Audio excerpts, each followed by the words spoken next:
Hey guys, JV here with Level Up Gaming, showing off the Year of the Rooster event for Overwatch. For the next 3 weeks, players will get to earn more than 100 cosmetic items and play the new Capture the Rooster arcade mode, so without further ado, let's jump in and take a look. First, we're going to talk about the hero balancing changes because all of those are live with this patch for all platforms. The things we've been talking about for the past 2 weeks, Roadhog, Ana, Sombra, all of those things are now live. And we're going to briefly go over those changes, but I've talked about them a lot already. So I'm going to go ahead and link the full patch notes in the description below for you to read. Ana's biotic grenade duration has been reduced from 5 seconds to 4 seconds, and the healing boost to allies has been reduced from 100% down to 50%. It's kind of difficult to gauge how much this change has made so far since we're so early into this patch, but it doesn't seem like she's, nerfed into the ground, and that's kind of the impression that I got while testing her in the PTR. She won't be nearly as effective at healing those high health pool tanks like she was before, and that was the intention of the nerf, and you can definitely feel that. Diva's changes include her health increasing by 200, but her armor decreasing by 200 to compensate for that, and her bullet damage has decreased from 3 to 2 damage per bullet, but her bullets per shot has increased from 8 to 11. So far, just playing around with Diva in the new mode, she does feel weaker. That health and armor change is a big deal, and the bullet damage change is not as big of a deal. It's a little more consistent.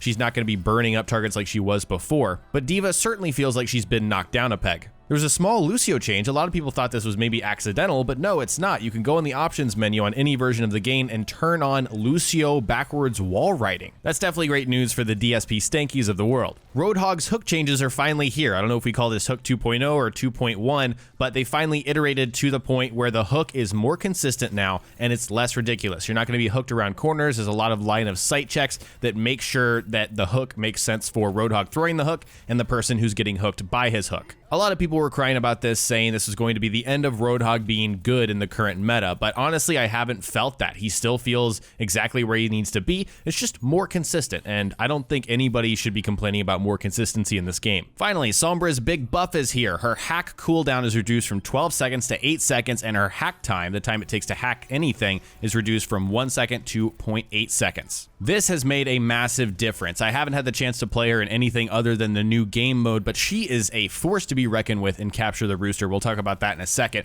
The fact that she can hack much more often and it's much quicker makes her a lot more viable. I think we'll see her being used, legitimately across a lot more modes. Since the Lunar New Year is an event that's going to last 3 weeks, we got a lot of cosmetic items to earn in that time. And so in terms of legendary skins, which is what I know a lot of people look forward to with these events, we've got 2 for May, which is really interesting. We've got great Reinhardt skin, Winston skin, Roadhog is very interesting, but I definitely want it. Zenyatta has a crazy one, and also Diva. Diva is the one I actually pulled out of a box already. We've also got epic skins for Junkrat, Bastion, Mercy, Ana, Symmetra, and Tracer. So you can look forward to earning those. Those are all $750 if you want to go ahead and buy them at the end of the event. Of course, there's also lots of sprays, emotes, victory poses, all kinds of stuff to earn.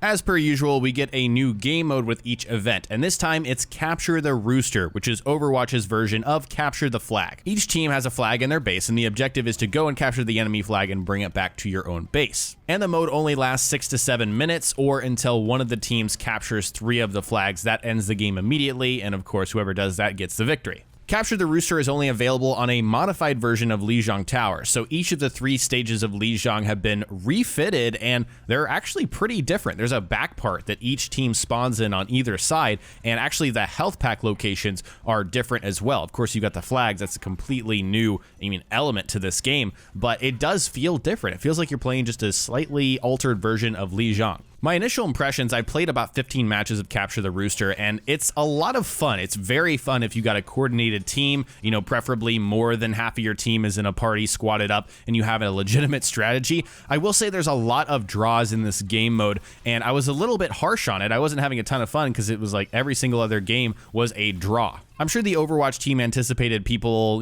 kind of wondering, okay, what's going on with this new game mode, because Jeff Kaplan went ahead and made a developer update video to talk about this mode. And he essentially says that it's intended to be fun. There's no plans for Capture the Flag to work its way into competitive right now or any other game mode besides arcade. Apparently it took Blizzard a lot of time to really get this where it is now, and it's difficult to have a viable CTF mode when you have, heroes like Tracer and Sombra and, Winston leaping, all these very mobile characters being able to get the flag and immediately return it so quickly. So they felt the best way to combat that is to have a little timer on capturing the flag, and the result is that it is difficult to capture the flag, and that's why we see a lot of draws, a lot of 0-0 games where nobody capped the flag. It was a constant struggle for 6 to 7 minutes. While I will say that Capture the Rooster, Capture the Flag, this mode is not my favorite in Overwatch, it's certainly a fun experiment, and I will continue to play it over the course of this event, try to get more coordinated teams, figure out strategies, and all of that fun stuff. While it does make it harder to capture the flag and actually, have a game where there's not a draw, I do appreciate the defensive element of this game type, compared to the rest of Overwatch game modes, where, you can go into a game and conceivably play a Symmetra or a Torbjorn the entire time and just play defense. Regardless of how you feel about the mode, I definitely encourage you guys to check the link in the description below to Jeff Kaplan talking about Capture the Flag, Capture the Rooster. It gives us some great insight into the Overwatch team and how they iterate and how they develop these game modes and try to make them the best that they can be. That's it for the new Overwatch event. I definitely plan to make a few tips and tricks videos about the game type, Capture the Rooster, some good strategies for that, and other Overwatch content coming in the next few weeks over the course of this event. But I'd love to hear from you all in the comment section below. What are your thoughts on the Year of the Rooster, the Lunar Year event? Do you appreciate it? Do you like it? It kind of came out of nowhere for me. I know it got leaked a few days earlier, but I really enjoy events around, holidays and festivities that I'm not familiar with. I'm just not familiar with Chinese New Year at all. And so I thought this was really cool, and I think incorporating Capture the Flag into it was an awesome idea as well. So share what you're thinking in the comment section below. Follow us on Twitter, Facebook, and Instagram for constant updates on when we're uploading new content. Check out our website at levelupgmg.com, where you'll find complete libraries of every single video we upload moving into the future. Also, if you're feeling generous, consider supporting us further through our Patreon. Becoming a patron allows you to engage with us directly and unlock exclusive content like monthly Q&A videos. So visit our Patreon if you'd like to learn more. If you enjoyed this video, hit the like button and click subscribe if you haven't already for more tips and tricks and gaming related videos. Thanks so much for watching, and we'll see you next time here on Level Up Gaming.